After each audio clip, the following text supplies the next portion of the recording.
Hey guys. I had a couple of you asking about the equipment that I use for my day-to-day grooming stuff. And so I thought the easiest way to do that would be just to make a video. That way I can kind of go through and explain each piece, where I got it, maybe a rough estimate on prices, stuff like that. So I have, let's see if I can get it all. I have like a ton of stuff laid out here, as you can see. And that's not even all of it, because there's also like a ton more back there on that shelf. And actually, I'm gonna grab this Dremel here and bring it up.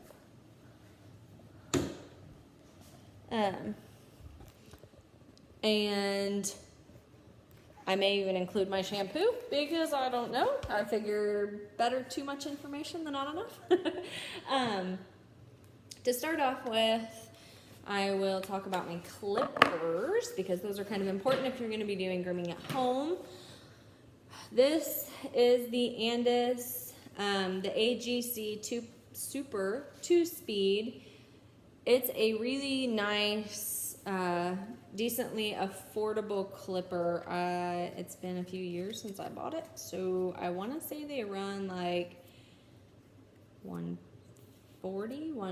$150-ish. They are available on Amazon, and they do allow interchangeable blades. And I'll show you. My blades have this little thing here on the back, which this is a wide blade, which I'm in love with my wide blades. This is from Affordable Grooming Shears. I get a lot of my tools from there. Pretty much, well, not pretty much, all of my blades come from there. I think that they're more durable than the Andis blades. I find that I don't have to sharpen them as much as the Andis blades. And I just really love the way they cut. So I got these from Affordable Grooming Shears. This is just their wide 5F. But anyway, on the clippers, you just slide the little flappy thing into this little slot here, and you turn your clippers on, and there you go. The clipper is operable. And then to unlock it, you'll push this little guy in here, and then you push the top forward. So there you go. And it'll work with the Andis blades. It'll work with the Affordable Grooming Shears blades. Most grooming blades are interchangeable. There are a few that are not, but 9 times out of 10, any blade will fit on your clippers. So there's that, and you can see I have a ton of blades. I use a ton of blades. My most popular ones, I have a wide 7 for those shave downs. I've got a wide 4, which when I'm doing a 7 shave down, I take the 4 in reverse for a nice even haircut. So I definitely always have these 2 on hand. I do have some longer blades that go up to like 5/8 of an inch, 3/4 of an inch, but really in those longer cuts like that, I really like my clip-on combs, which look like this. I feel like these go through the hair a little bit easier. They give a better haircut, a little bit more of a natural look to it. Plus they don't get hot like blades do. That's one thing about using blades, is you really need to constantly check to make sure that your blades are not overheating. I would usually test mine on the thin skin here on your forearm.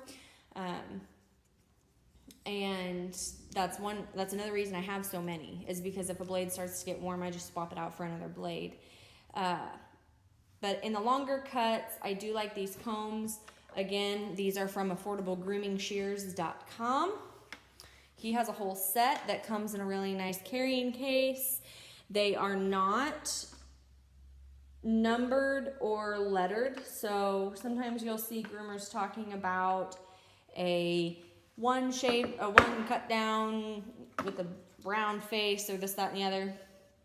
And these are not numbered like that. They are actually numbered in their inches lengths. So you're looking at 3/4 of an inch, 1 inch. One thing that I love about this blade set is that they go up to 1.25 inches, whereas most, actually the other metal set that I know of goes up to 1 inch. They do have one set out there that I think goes up to about 2 inches long, but I have heard some complaints that they don't go through the hair very well. But this 1.25 inch one, it works really well. I have a doodle that gets that for his haircut. And it really does. It looks very nice on him. So I do like having that little bit of a longer length than most of the metal comb sets come in. So that's pretty nice. And in the beginning, you can kind of see here off to the side, I numbered them and lettered them myself. I went through and found corresponding ones, but because of this set, I actually feel like I learned a little bit more because it forced me to learn what lengths correspond with what numbers and letters. So that to me was kind of neat because I feel like it actually improved my skill a little bit just by purchasing that equipment. So I also have, real quick here, I do have a cordless clipper. It's the Andis Pulse ZR, and I loved this thing, but right now it needs to go back to the factory and have a little bit of work done because it's not really holding a charge much anymore. It's about a year old, and so I'm kind of procrastinating on that because I have enough other sets of clippers. But the combs, and actually you can see here I have the 30 AGS blade on there. I use that for my pads on my feet and stuff for the fuzzy feet. I use the 30 on the feet. I do 10s, or a 10 here for the Sannies, or like shaved faces and stuff like that. I use a 10 on. And these combs, you hook these hooks under the back of the blade here, and then they just pop on over the top. They'll go over a 10, a 15, a 9, and a 30 blade. And you always want to make sure it's seated correctly so that when you turn it on, it doesn't make this most horrible, awful grinding noise, because when the teeth hit these teeth, like when the clipper teeth hit these teeth, it sounds absolutely terrible, and you may end up breaking some of your some of your blade teeth off. So you do want to be careful of that. Up next, I have the brush that I will cry if it ever breaks one of these days. This is a Chris Christensen Big G Coral brush, and this is the large. I do a lot of doodles, so this is like one of my magic wands for the doodles that come in. This brush runs, I think it's around $60, and you can get it. I like to send people to Love Groomer.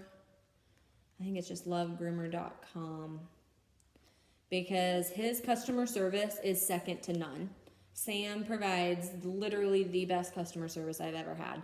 So I do send a lot of people there for some of their for things like this. And let's see here. I got this comb from him as well. This is a Chris Christensen fine toothed comb. It's got a fine and a medium here. I probably won't purchase this comb again simply because Affordable Grooming Shears now has a fine toothed comb like this. And I think this comb, if I remember correctly, it cost me like $40 to $60, whereas the Affordable Grooming Shears one I think is like $20 or $30. And I've always loved the AGS line of stuff. He really has never let me down. So I will definitely be trying one of those out next time. But I believe that every person who has a long-haired dog should have a fine-toothed comb to go through. This is how we check to make sure there are no mats. If your dog is pretty thick coated, because you can kind of see here, this comb has some teeth that are kind of wonky, and that's because they've hit some tangles. And this is more as a fluffing, finishing comb. If I'm checking for mats, I actually use an Affordable Grooming Shears comb. And this one has teeth that you are really not gonna bend. Like you can see a little bit here, but this is a workhorse comb all day long. Any doodle I have pretty much gets this comb through it. So this is another good option if you have a doodle and you're really wanting to check to make sure that there's no matting. You can also use these kind of combs on double coated dogs like Australian Shepherds or even a lab or something like that, because these fine teeth will help pull out some of that undercoat. And so I tend to do, like German Shepherds and stuff like that will still get a comb treatment. So there's those. Let's see, brush, combs, clippers, blades, snap-on combs, flea comb. Flea combs are wonderful for getting things like the corners of the eyes, the goop around the mouth. I keep a separate one for even getting the butts, because not every butt that comes into my salon is a clean butt. So I like to have that so that my hands aren't having to get all icky. But I love these. Obviously they're good for fleas too and getting little things out, but they really are, they're just wonderful for doing like corners of the eyes and mouth gunk and all of that good stuff. So I do highly suggest a flea comb. I think they're only about $5, so that's always good. Nail clippers. These are Miller's Forge. I got these from groomerschoice.com. I don't remember how much they cost, but they're not expensive. I really like the red handled ones. They do make an orange handled one. The top is designed a little bit different here, but I don't like the orange handled ones. So these just on every dog. And then following that, I've got my Dremel here. I do use a diamond Dremel bit. This is from Affordable Grooming Shears, and it is really, really nice. It lasts forever. But the Dremel itself came from Walmart and was like 20 bucks, I think. So, yeah, I think that's about it for the Dremel. I don't know what else to say about a Dremel. What else? Scissors. I have a ridiculous amount of scissors. This is not all of them. Not even, it's maybe half of my scissors, because I just am always looking for the next best thing. All of these, except for one pair, came from Affordable Grooming Shears. On almost every dog, I use a curve, which you can see here. I use thinners. This is a 65 tooth Mako thinner, also from Affordable Grooming Shears. These are the Mako curves. I love anything in the Mako line, so I do have several of the Mako line products. My straights are a Gybe, and I love these as well. They fit my hand really nice, which is important. I got these from a trade show. So they did just come from the Gybe direct person booth at the trade show, and they were like $160, I think. But straights, again, and I do have the, somewhere, I have the Mako straights too, but they're probably in my other shear holder. Yeah, they are. I can see them from here. But on every dog, I pretty much use curves, thinners, I do have chunkers as well. This is a Mako hybrid. This is a curved chunker. I love this thing for doodles, thick coats, that kind of stuff. The curve is really nice because it does help if you're doing like around the feet, around the face, the areas that are curved essentially. It's really nice to have that added curve to your shear. This is just a basic chunker. You can kind of see the difference between the thinner and the chunker. The chunker will texturize the hair a little bit more. It's not quite such a soft finish. If you do it on too thin of a coat, you will get lines in the hair. So it really depends on what kind of hair texture I'm doing for what kind of shear or thinner or whatever that I'm using. So that's my scissors. And Steven over at Affordable Grooming Shears has literally a ton of different shears and a ton of different price points. So I definitely suggest checking him out if you are looking for some scissors that are good quality but price friendly as well. I also have these. I honestly don't know what brand these are because these are so old. I started using these, my old boss had them, and I don't know how long she had them before I came into the picture, but she had been grooming for 25 years, and I literally can't even read the writing on them anymore. But these are little tiny ear hair. I use these for ear hairs. I use these to trim around the lips to get all that grossness that they get from like licking their lip hair into their mouth. So I trim around mouths, I trim around the insides of the ears. And then if the dog has a lot of ear hair in it, I will follow the trimming up with these. These are locking hemostats. You can see they lock there. And I don't do a lot of ear plucking. I will do it minimally just so that they get enough airflow down in their ears. But I find that I actually can accomplish a lot with these little babies. And I need to get a second pair because these are due to be sharpened. But, so that's those.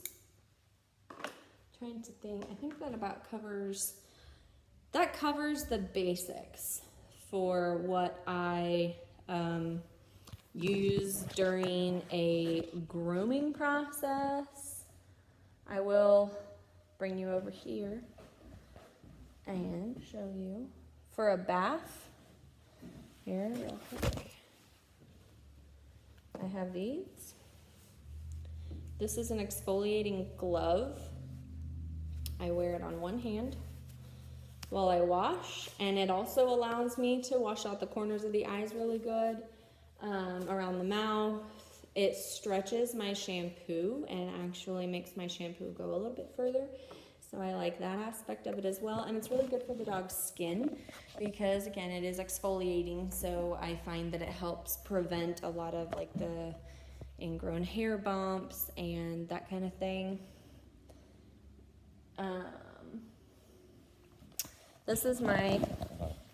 These are my shampoos. I have like a whole bunch. I'm trying to get the brands in there. There we go. That's much better. Most of my stuff is from Le Pooch. That's expensive. If you can afford it, it really is a wonderful shampoo. But again, it really is expensive. I think it's like $100 a gallon for retail price. So that's kind of steep. But I will say I dilute it 32:1.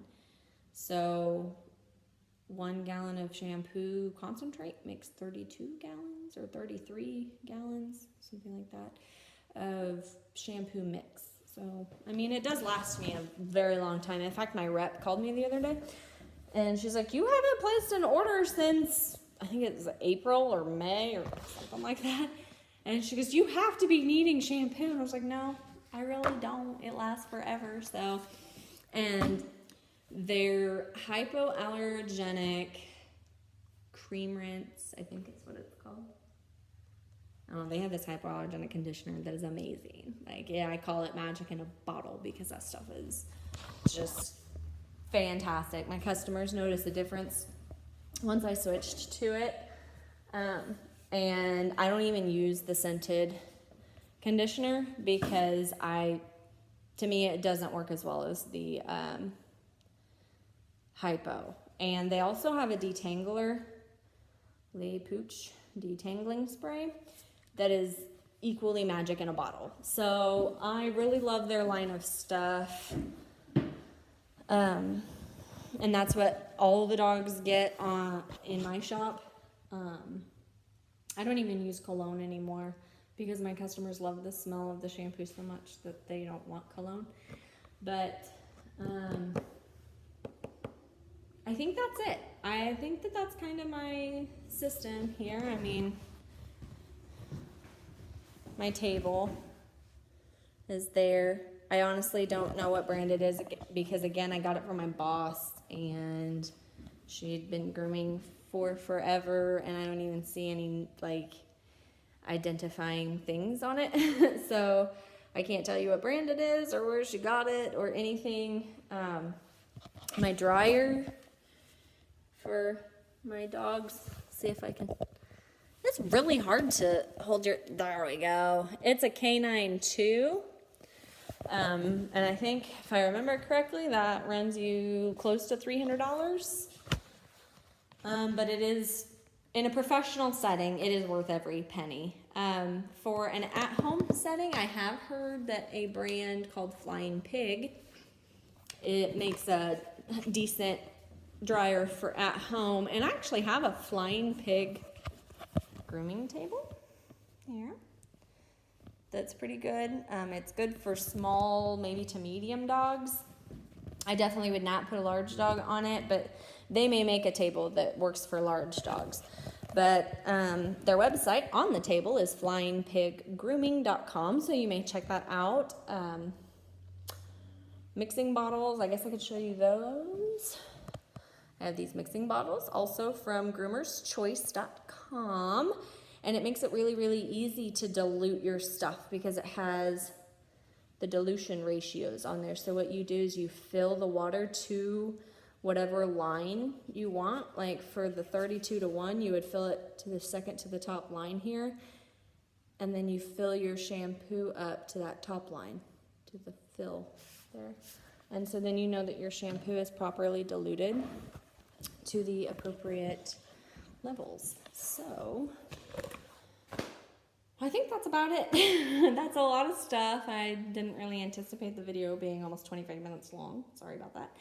But if you have any questions about it, just feel free to ask. I'm pretty open and I will try to check and, keep up with comments and whatnot. So anyway, yeah, I think that's about it. Thanks, guys.